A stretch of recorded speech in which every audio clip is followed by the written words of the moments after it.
Afternoon students. आज environment education में हम लोग करेंगे डिफॉरेस्टेशन। क्या करेंगे? डिफॉरेस्टेशन। कि हमने फॉरेस्ट जो है हम ख़त्म कर रहे हैं। क्यों कर रहे हैं, क्या कारण है, इसका क्या एडवर्स इफेक्ट हमारे ऊपर और हमारी एनवायरनमेंट के ऊपर पड़ रहा है, इस चीज़ को हमने आज डिस्कस करना है। बहुत सिंपल सा टॉपिक है। छोटे होते से आप लोग इस टॉपिक को सुनते और पढ़ते आए हो। कई बार हम लोगों ने इसके ऊपर ऐसे भी लिखे हैं, ठीक है, छोटे होते अगर आपको ध्यान हो तो अब यहाँ पर हम थोड़ा सा इसको एनवायरनमेंट की कंटेक्स्ट में देखेंगे कि एनवायरनमेंट के इफ़ेक्ट के ऊपर इसका क्या इफ़ेक्ट पड़ रहा है, कि एनवायरनमेंट अच्छा हो रहा है या बुरा हो रहा है। तो आप लोगों ने ये टर्म सुनी हुई है पहले, क्या होती है, कोई बताएगा? हाँ बताओ, क्या दिक्कत है?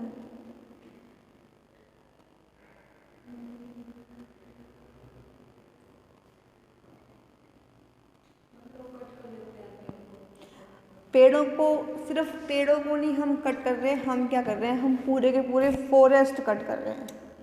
कि एक दो पेड़ काटने से इतना कुछ एनवायरनमेंट में फ़र्क नहीं पड़ेगा, लेकिन अब हम लोग क्या कर रहे हैं, पूरे के पूरे जंगल जो हैं वो ख़त्म हो रहे हैं। तो उन जो जंगल ख़त्म हो रहे हैं उसका हमारे एनवायरनमेंट के ऊपर इफ़ेक्ट पड़ रहा है।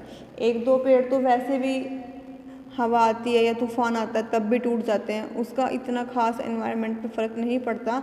लेकिन जो यहाँ पर आज का क्वेश्चन है वो यही है, डिफॉरेस्टेशन, की पूरे के पूरे जंगल जो हैं वो ख़त्म हो रहे हैं। अगर हम सर्वे देखते हैं कि जब स्टार्टिंग में हम लोगों ने डेवलपमेंट करनी स्टार्ट की थी उस टाइम 70% एरिया जो था जंगल था। कि 100 में से 70% जो लैंड थी वो जंगल थे, वन थे। लेकिन आज कितने रह गए हैं? Less than 20%। सर्वे बताती है कि डेवलपमेंट की जब हमने स्टार्ट करी 100-150 साल पहले 70% जो थे हमारे पास जंगल थे हमारी लैंड के। अब सिर्फ वो कितने बचे हैं? 20% से भी कम बचे हैं। मतलब कि हमने मोर देन 50% का एरिया जो है वो हमने ऑक्यूपाई कर लिया, वो हमने यूज़ कर लिया। तो वही डिस्कस करेंगे आज कि क्यों हमने यूज़ किया, ठीक है। These are the reason for deforestation, कि हम लोगों ने डिफॉरेस्टेशन क्यों किया, हमें लैंड की इतनी ज़रूरत क्यों पड़ी, ठीक है। आप लोग बता सकते हो कि हमें लैंड की ज़रूरत क्यों पड़ी, क्या करना था हमने?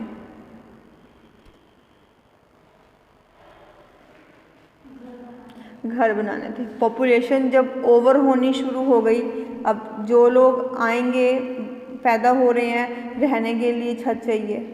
छत कहाँ से आएगी? जंगल को साफ कर करके। अभी जो हम 20% का जो हम डाटा बात कर रहे हैं वो एक सिर्फ ऐसी लैंड बची है कि जो शायद कहीं काम नहीं आएगी। ना तो उसके ऊपर कृषि का काम हो सकता है, ना उसके ऊपर बिल्डिंग बन सकती है, तभी वो बची हुई है। अगर वहाँ पर भी कुछ हो सकता होता तो ह्यूमन एक्टिविटीज़ की वो भी ख़त्म हो जाती, ठीक है। तो इसीलिए हमें सबसे पहला रीज़न क्या था कि ओवर पॉपुलेशन हो रही है। इंडिया में ही नहीं, ऑल ओवर द वर्ल्ड जो है सब जगह ही पॉपुलेशन इंक्रीज़ हो रही है। और उसका पहला इम्पैक्ट ही क्या पड़ता है कि हमें उद्योग धंधे ज़्यादा चाहिए, रहने का जगह ज़्यादा चाहिए। तो इसका सीधे सीधे इम्पैक्ट कहाँ पड़ता है? एनवायरनमेंट में। हम पेड़ काटते जा रहे हैं और जगह को बढ़ाते जा रहे हैं। रोड्स बनानी है, रोड कैसे बनेंगी? जंगल को साफ करो, नदियाँ बंद करो, डैम बनाने हैं। अब नदियों के ऊपर से भी हम लोग डैम बना रहे हैं, नॉर्मल रोड पे भी डैम बन रहे हैं। देखा होगा आपने, ब्रिजेस बनते हैं, डैम बन रहे हैं, सब काम ऊपर नीचे 2-2 3-3 शिफ्ट में जो है सड़कें बन रही हैं। क्यों बन रही हैं? क्योंकि जगह की कमी है। बाईपासेस बन रहे हैं ताकि लोगों को शहर के अंदर ना आना पड़े, बाहर की बाहर ही पूरा का पूरा। जब ऐसे प्रोजेक्ट बनते हैं तब आप लोग देखते हो तो वही वाली लैंड जो है वो यूज़ हो रही है। तो वो लैंड क्या थी? जंगल थी, खाली पड़ी हुई जगह थी, उसको ही हम लोग यूज़ कर रहे थे, ठीक है। तो दीज आर द रीज़न्स। तो पहला रीज़न क्या है कि हमें एनर्जी चाहिए। आज भी हम लोग चाहे इतने ही डेवलप हो गए हैं, गाँवों में लकड़ी ईंधन के रूप में यूज़ होती है ना। अब हम लोग गांव से जुड़े हुए हैं, हम लोग देखते हैं कि आज भी जो है मदर्स खेतों के आसपास से सूखी लकड़ी जो है वो ढेरी सिर पे उठाकर लेकर आती हैं। तो उनके लिए भी क्या है, जंगल साफ हो रहे हैं। अगर ऐसे नहीं मिलती तो वो धीरे धीरे पेड़ काटना शुरू कर देते हैं। तो एनर्जी के लिए, ईंधन के लिए भी हम जो है अपने पेड़ों को साफ करते जा रहे हैं। उसके बाद जब हमने इलेक्ट्रिकल पावर स्टेशन चाहिए हमें, उसके लिए भी लकड़ी जो है वो बहुत बड़ा साधन है, उसके लिए भी हम अपने जंगल जो है वो साफ कर रहे हैं।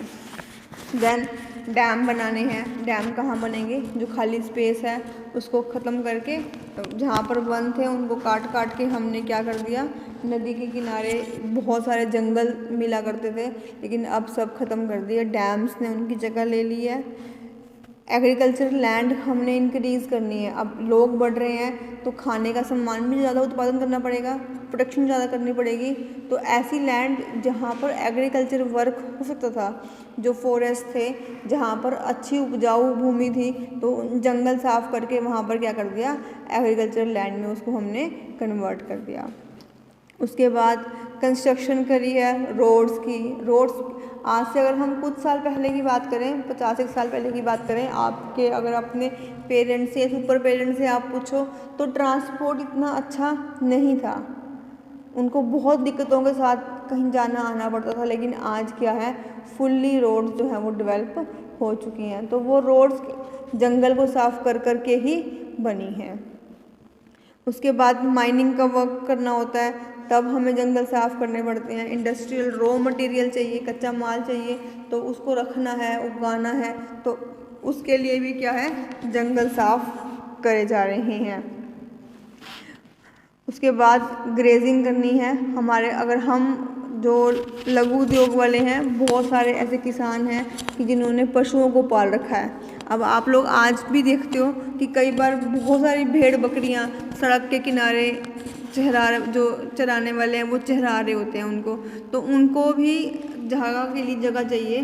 तो वो लोग भी क्या कर रहे हैं, अपना जंगल साफ कर करके उनके खाने के लिए सूखी घास जो है वो वहाँ पे उगा रहे हैं और वहाँ पे उनको ग्रेजिंग करने के लिए ले जाते हैं। तो ये सारे रीजंस थे जिनकी वजह से जो है हम लोगों ने क्या किया, जंगलों को साफ कर दिया। अब हम बात करते हैं कि इसके एडवर्स इफ़ेक्ट क्या पड़े हैं। ये तो कारण थे कि हमने क्यों साफ किया है। अब हमारे पास क्या है कि इसके दुष्परिणाम क्या हैं, एडवर्स इफ़ेक्ट क्या पड़े हैं। कर लो, अटेंड करनी है तो।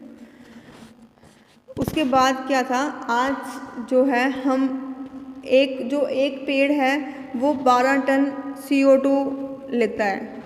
अगर हम एक पेड़ की बात करते हैं, कितनी लेता है वो, 12 टन CO2 जो है वो ऑब्जॉर्व कर रहा है और 0.4 टन जो है वो ऑक्सीजन को रिलीज़ कर रहा है। तो अगर हम उन सबको काटते रहेंगे तो हमारे पर्यावरण के अंदर CO2 की जो है खपत ज़्यादा होती रहेगी, उसको कोई ऑब्जॉर्व करने वाला नहीं रहेगा।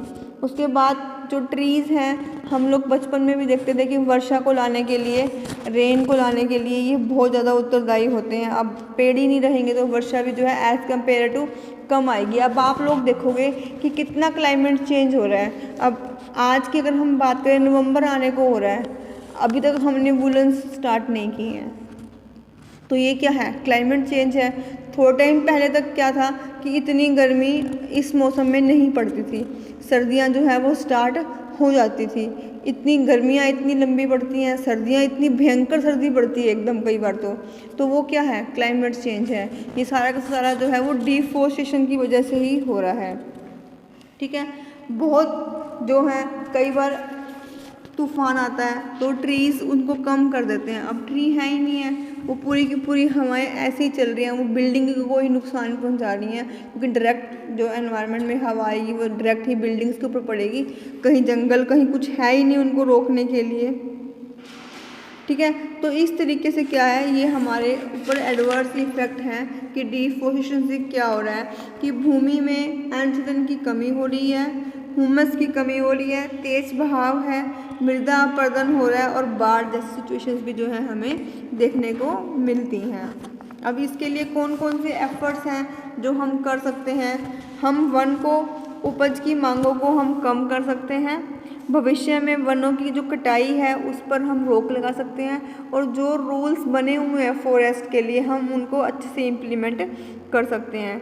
हमें गैर परंपरागत ऊर्जा का यूज़ करना चाहिए, बजाय कि लकड़ी के ईंधन का यूज़ करने की बजाय हम लकड़ी के ईंधन के अधिक उत्पादन पर जो है जो विशेष अनुसंधान और चल रहे हैं, रिसर्च चल रही है, हमें उस पर सपोर्ट करना चाहिए और लकड़ी का जो है यूज़ कम से कम करना चाहिए।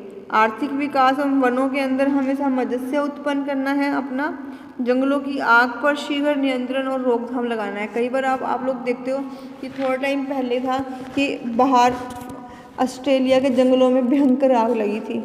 अगर आप लोगों ने ध्यान दिया हो तो कितने ही एनिमल्स जो है वहाँ पर क्षतिग्रस्त हुए थे, कितना ही एरिया जो है वो जंगल का एकदम ख़त्म हो गया। तो उसका क्या साइड इफ़ेक्ट क्या हमारे एनवायरनमेंट पे पड़ेगा।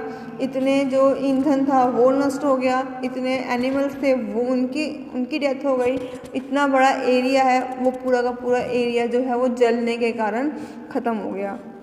अगर इन केस की जंगलों में कई बार आग लग जाती है अपने आप से, तो गवर्नमेंट के पास इतना पुख्ता इंतज़ाम होना चाहिए कि उस आग को जल्दी से जल्दी बंद करवा सके, उसको रोक सके, उसको बढ़ने से रोक सके। लेकिन ऐसा बहुत बहुत रेयर होता है कि जंगलों में लगी हुई आग को हम शीघ्रता से रोक पाएँ।